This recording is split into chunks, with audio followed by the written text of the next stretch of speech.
You did the Minister of Finance. So here we have the Minister of Finance of Chad. At the press conference, you were discussing how Chad has all these different conflicts both on the east, west, north, and south. How can Chad as a fragile state or even a potentially high growth economy get through this period? Now, you see, the Chad has come out from a very long period of civil war, right? Since the independence, we start earlier around 1965, different civil war fighting, difficult relation with neighbor and so on. It's only since 2008 where we got definitively for peace process, a stable country. This is because Chad has found out that definitely we have to invest on security. And this is how we try to put enough resources to have a very strong army, also to give an importance to dialogue, internal dialogue, negotiation, try to bring people together so that we can build kind of national consensus. These are the two main approach we did really to keep Chad stable so far, and this is quite great. I think it's very helpful for the country. Because you're an you're an oil producing country, you have oil companies inside, you have other resources, so you have all the things for growth in the future.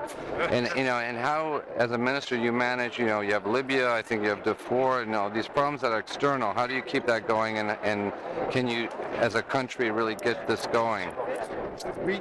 Yes, we have oil, and oil is not so huge compared to oil producer country. We have around 100,000 barrels per day, which is quite very small compared to other countries. But it's enough for Chad, and it's very, very helpful. So we use that money for our development. When you see today, the country, the paved road has increased from 300 kilometers to 3,000 in a period of 10 years. This is a result of good use of oil. Of course, we have to put aside money for security. We have no choice because otherwise we cannot do all the things we are doing. So financing security is part of our program, so we have to put aside resources for security. In other countries, we've seen the failure, like say Libya, because there wasn't investment. So there wasn't security to protect investment. In Iraq, for example, Iraqi Kurdistan is secure because people are protecting investments. There's large investments in a growing economy. Is something that Chad should, maybe Chad is like having an investment first, and then that will bring the security and stability to your country as people protect their investments? We have to do both. I think Chad, when really we start to get strong, grow economy, when we get oil, starting in 2003.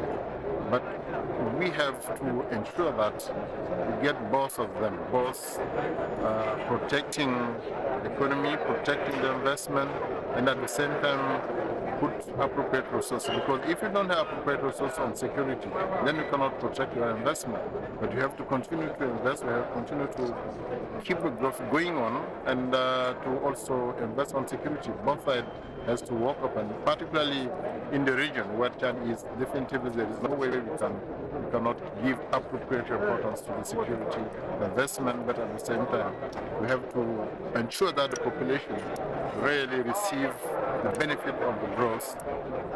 Young people have job and all these things. If you don't do that, your security by itself will be jeopardized in a very short period. Thank you, sir. Thank you, Minister. Thank you.